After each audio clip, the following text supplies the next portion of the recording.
வணக்கம். Charu flower remedies institute and therapeutics மூலம் உங்களை அனைவரும் சந்திப்பதில் மகிழ்ச்சி அடைகிறேன். நாங்கள் இந்த மலர் மருத்துவத்தை 28 ஆண்டுகளாக கேன்சர், ஆஸ்துமா, சுகர், பிபி இது போன்ற நோயாளிகளுக்கு மருந்து கொடுத்து குணப்படுத்தி கொண்டிருக்கிறோம். இந்த மருத்துவ முறை மித்த மருத்துவ முறையில் இருந்து மாறுபட்டது. எந்த வழியில் என்றால், எல்லா மருத்துவ முறையிலும் மனிதனுடைய நோய்க்குறிகளுக்கு மாத்திரம் மருந்து கொடுக்கிறாங்க. நோய்க்குறிக்கு காரணமான மன விகாரங்கள், மன கோபங்கள், மன வெறுப்புகள், மன நிலைகள் மாறாத வரைக்கும் அவங்களுடைய எண்ணம் அதிலேயே சுவாசிக்கும் பிராணாவை வரையும் பண்ணிட்டே இருக்கு. அதனால ஒவ்வொருவங்களுடைய மனக்குறி என்னன்னு தெரிஞ்சு அந்த மனக்குறியை போக்குறதுக்குள்ள மருந்தையும் கொடுக்கணும். இது டாக்டர் எட்வர்ட் பேட்ச் என்று லண்டன் டாக்டர் ஒருத்தர் கண்டுபிடித்த மருத்துவ முறை.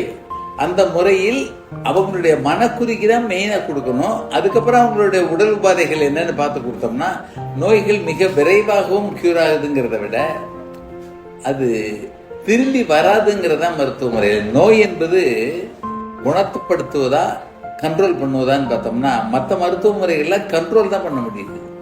குணப்படுத்துறதுங்கிறது அவங்களுடைய மைண்ட்ல ஸ்ட்ரெஸ் இல்லாம இருந்துட்டாங்கன்னா, ஸ்ட்ரெஸ் கோபமா இருக்கலாம், கவலையா இருக்கலாம், சந்தேக புத்தியா இருக்கலாம், இந்த மாதிரி எதிர்மறை குணங்களால் அவங்கள அறியாம அவங்களுடைய மைண்ட் தாட்ல அவங்களுடைய உடல் நலமில்லாத ஆரோக்கியமில்லாத மனநிலைக்கு போய்கிட்டு இருக்கோம்னு தெரியாம போயிட்டு இருக்காங்க. மற்ற முறைகளில் கூர் பண்றது ரொம்ப கஷ்டம்.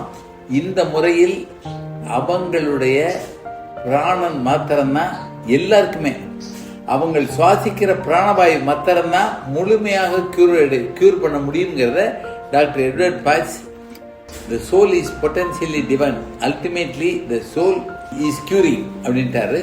தமிழ்ல ஆத்மாதான் பூரண சுகமளிக்க முடியும்.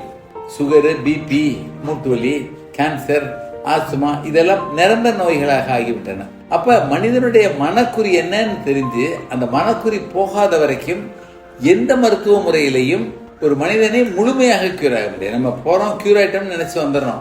அதே வியாதி திருப்பி வர்றதுக்கோ இல்ல அதுக்கு பதிலாக வேற வியாதி வர்றதுக்கோ உள்ள வாய்ப்புகள் இருக்கிறது. ஏனென்றால் கவலைகள்னாலோ, கோபத்தினாலோ, மன விகாரத்தினாலோ அவருடைய உடல்நலம் பேணும் முக்கியத்துவத்தை மறந்து விடுறாங்க. பணத்துக்கு பின்னாடியும், சொத்துக்கு பின்னாடியும், புகழுக்கு பின்னாடியும், எல்லாத்துக்கும் பின்னாடியும் போன அதுக்கு ஆசைப்பட்ட நம்மளால நம்ம உடம்ப ஆரோக்கியமா வச்சுக்கணும்னு ஆசைப்படல. அதுதான் மனிதனுக்கு வியாதி. அந்த குணம் மாறாத வரைக்கும் முழுமையாக மருத்துவ முறையில் கியூர் பண்ண முடியாது. மதுரையில சாரு ஃப்ளவர் ரெமெடிஸ் எங்களுடைய இன்ஸ்டியூட்ல 28 வருஷமா ஒரு பேஷண்ட்டுடைய குணாதிசயம் என்ன என்று கேட்டு மிக மிக மோசமான மனநிலையில் இருந்த வியாதிகளை கூட சில பல நாட்களிலே கியூர் பண்ணி நிரந்தர தீர்வு கொடுக்கக்கூடிய அளவுக்கு பண்ணிக்கிட்டு இருக்கோம். ஒரு பேஷண்ட் சரியா கியூர் ஆகலைன்னா 2-3 தடவை கொடுத்துட்டு உங்களுடைய மனக்குறி இன்னும் வரலைன்னு சொல்லி மனக்குறியை கேட்டு கியூர் பண்ணிட்டு இருக்கோம். மிக்க நன்றி. உங்களை சந்திப்பது